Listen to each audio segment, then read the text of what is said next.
ഇരുളിൽ പ്രഭയായി നൂറ് തെളിക്കും താരം തന്നെ, ഇൽമിൻ കനികൾ കൽബിൽ കുളിരായി തീർക്കും പൊന്നെ. മുഅല്ലിമെന്നവർ മുന്നിൽ മികന്തൊരു നേട്ടം തന്നെ, മുർത്തള നബിയും കാട്ടിയ വഴിയിൽ മിന്നും നന്നേ.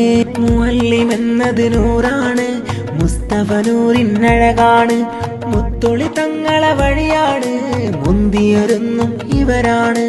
ഇരുളിൽ പ്രഭയായി നൂറ് തെളിക്കും താരം തന്നെ, ഇൽമിൻ കനികൾ കൽബിൽ കുളിരായി തീർക്കും പൊന്നെ. മുഅല്ലിമെന്നവർ മുന്നിൽ മികന്തൊരു നേട്ടം തന്നെ, മുർത്തള നബിയും കാട്ടിയ വഴിയിൽ മിന്നും നന്നേ. ഇരുളിൽ പ്രഭയായി നൂറ് തെളിക്കും താരം തന്നെ,